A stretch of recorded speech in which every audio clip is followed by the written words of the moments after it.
I'll hand you over now to Michael Moran. He's going to talk to you about the familiarisation with EU import requirements. Thanks, Can Michael. you see, thanks, Peter. Yes, Can you the correct screen? Yes. Great. That's all I need to know. Thanks very much. Good afternoon, everybody. In the previous webinar, I spoke to you about the certification requirements for the basic certification requirements for each of the commodities, whether it was fresh meat, meat preparations, meat products, composite products, etc.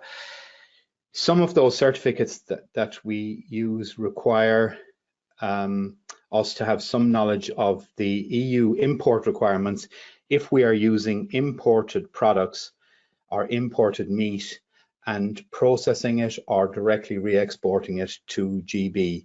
So the purpose of this presentation is to give you an idea of the EU import requirements, or certainly the import requirements that the UK are looking for. So the DEFRA certificates, we'll just talk about them. There is no sanitary or phytosanitary agreement with the UK. That means that certification has to go ahead. It would be really, really fantastic if, you know, suddenly somebody woke up and got a brainwave to say we would have some kind of an agreement on sanitary and phytosanitary matters, but that's not the case, and therefore we have certification. All of the DEFRA certificates are based on the pre-2021 EU import certificates. So in other words, they've just reciprocated all of those certificates and turned them back on us as a third country to them. Now, some of the EU import certificates have been replaced in 2021, but the DEFRA certificates are equivalent to the pre-2021 EU certificates. But this means that the EU import requirements are reciprocated, as I just said. So EU import requirements for products of animal origin from third countries are all underpinned by EU legislation. So, you know, we can't import products unless it's covered by import legislation. And this is mainly to do with animal health requirements, but also public health. Great Britain has retained a lot of the pre-2021 EU legislation because they haven't had the opportunity to create their own legislation, and they have adapted it so that it also then applies to EU member states. So whereas the EU legislation only listed third countries outside the EU in order to import into GB from the EU, the GB has listed EU member states in their legislation. I'll go through that with you. So there are lots of pieces of EU import legislation, and I'll just go through the ones that are relevant to exporting to GB. And the first one is Commission Regulation 206/2010. And this lays down lists of third countries, territories or parts authorised for the introduction into the European Union of certain animals and fresh meat and the veterinary certification requirements for them. So from our point of view, it's the fresh meat we're interested in, although it does include animals as well. Commission Regulation 798/2008.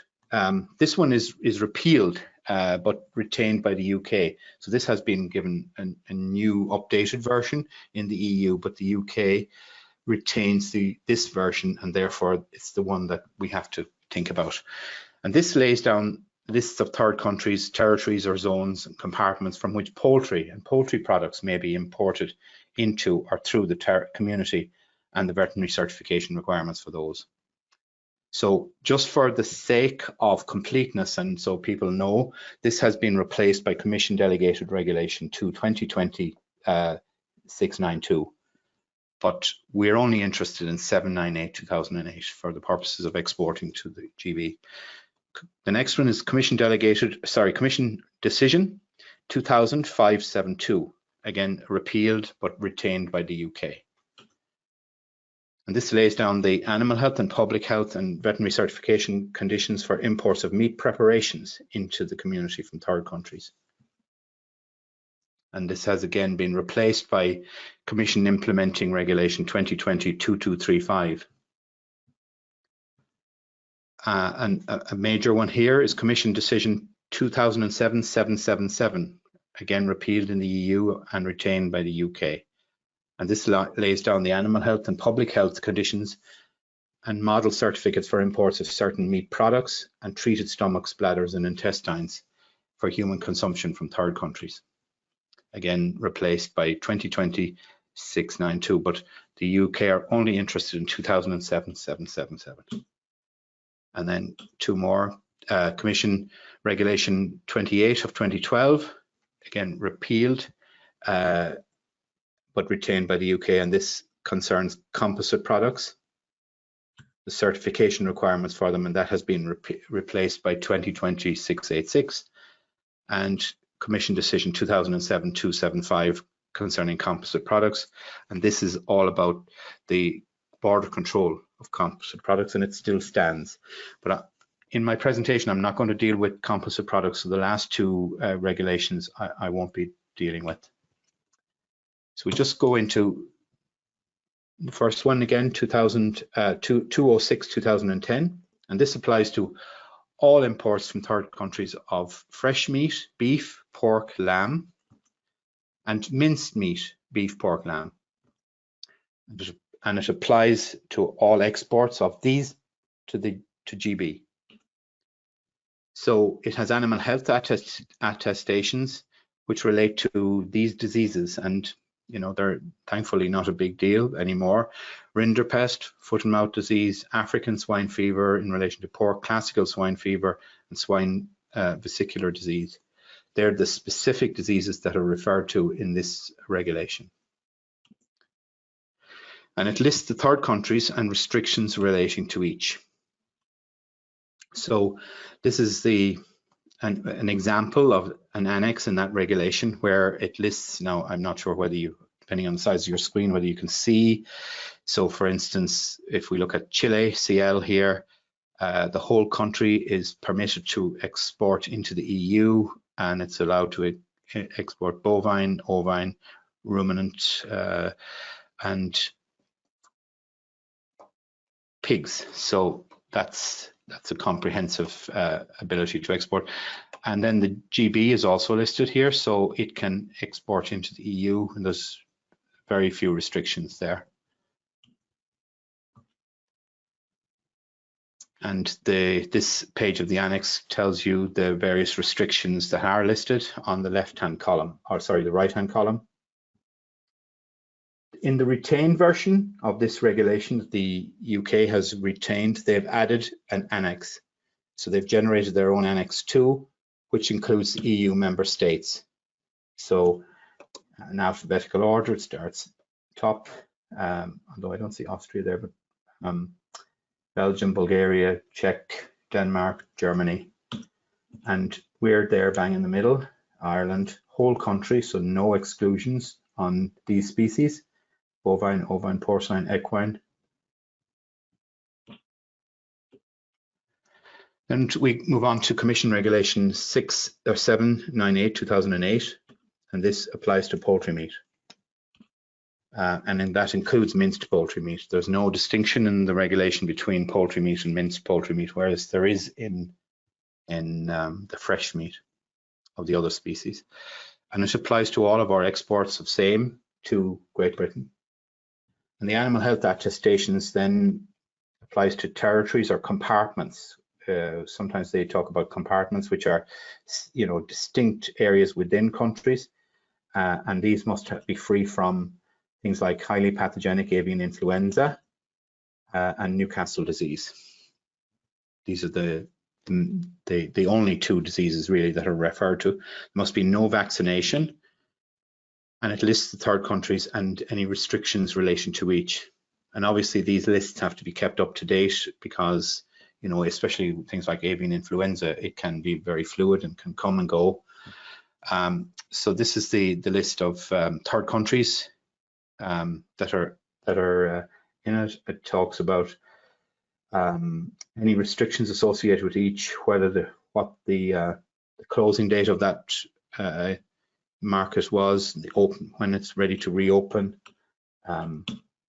So in the UK's retained version, Again, they have generated their own annex to this regulation to include the EU member states. So all the EU member states are included in this, and every single one. So there's Belgium, and there are quite a few areas that are marked as being restricted in the likes of Belgium, although it appears, you know, they need to keep these up to date, because the date here is the 28th of October 2020 when that restriction was released.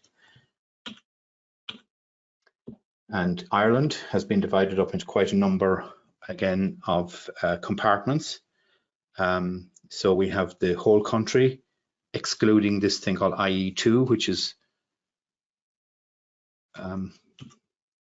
these areas here. And these are like the description of the townlands that are restricted or had been restricted under the recent outbreak of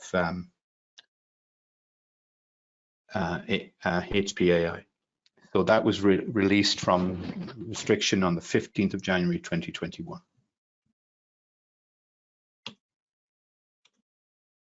So, but while it sits in place, it means there was a prohibition to import into or transit through Great Britain anything due to restrictions related to the HPAI outbreak. The next decision is 2000/572, again, which was repealed in the EU but retained by the UK. And this applies to all imports from third countries of meat preparations. And as you will remember, meat preparations are any combination of raw meat with other ingredients. So include things like sausages, chicken Kievs, anywhere where if the meat is raw but there are other ingredients added, it's a meat preparation. This applies to our exports of same to Great Britain. And so fresh meat used in meat preparations and imported into the EU must comply with the animal health requirements for ungulates and poultry. In other words, if you're making the meat preparation here, but you're importing your raw meat from a third country, you must ensure that the raw meat complies with either the poultry regulation or the fresh meat regulation before it's made into the meat preparation. And then, of course, as I mentioned in my certification talk, all meat preparations going into the UK or into GB must be frozen to -18 degrees before they can be exported. And then Commission Decision 2007/777, again repealed in the EU but retained by the UK. This applies to all imports from third countries of meat products and treated stomachs and bladders. And it applies to all exports of the same to GB. And there are animal health attestations that relate to the country of origin and any heat treatments given to these products. So there are two ways that this can be dealt with. Imported meat products are treated stomachs and bladders and intestines.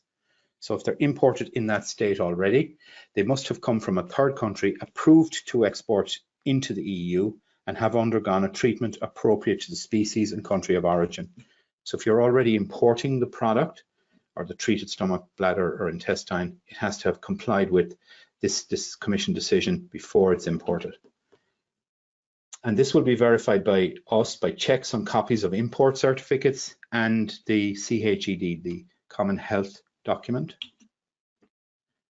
These products, if they're imported legitimately and have all the correct documentation, can be directly re-exported to GB or exported to GB after processing into other meat products or composite products.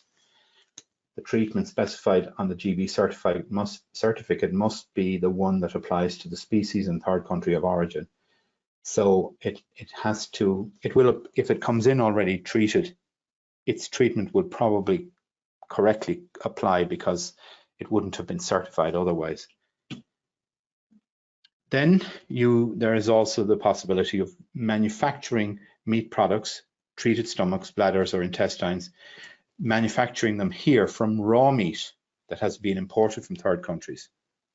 And this raw meat must comply with the animal health requirements appropriate to the species and third country of origin based on the original two regulations that I mentioned.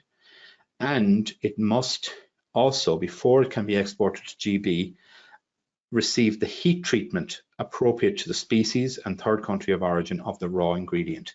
So if it's been manufactured here, it comes from a country that is listed, we'll say, and there are 5 treatments. It has to have the correct treatment for the country and the species. So for instance, if an FBO imports raw chicken from Brazil, this poultry must undergo treatment D before it can be exported to the UK. And I'll just show you where this comes from. So we look at the annex, part 2 to Commission Decision 2007-777, and right in, this is Brazil across, oh, let's go back one, sorry. This is Brazil in the row, and the column is poultry, and where they intersect, it says D. That's the treatment that must be applied to products before they can be either, if it's a meat product coming into the EU, it has to be treated by D. If it comes in as raw, it has to be treated, and it's converted to a meat product, it must be treated with treatment D before it can be exported to GB.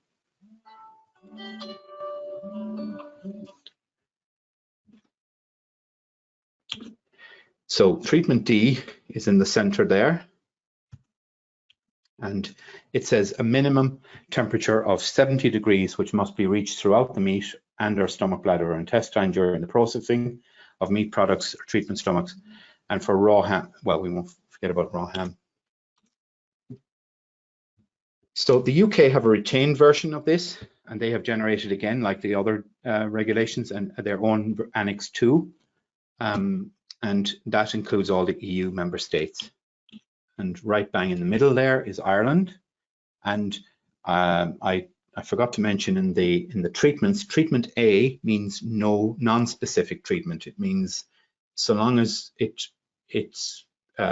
appropriate to the meat, converts it to a meat product, that means it changes the nature of the meat product from its appearance as raw meat, then it doesn't have to be specified. So there's no temperature or time combination specified. So that's treatment A, and Ireland is listed as treatment A, as are a lot of EU member states, but not all. So you need to be sure that you check that the treatment is appropriate. So thank you very much for your attention, and I hope you were able to hear all of that. And if you have any questions, you can add them later. Thanks.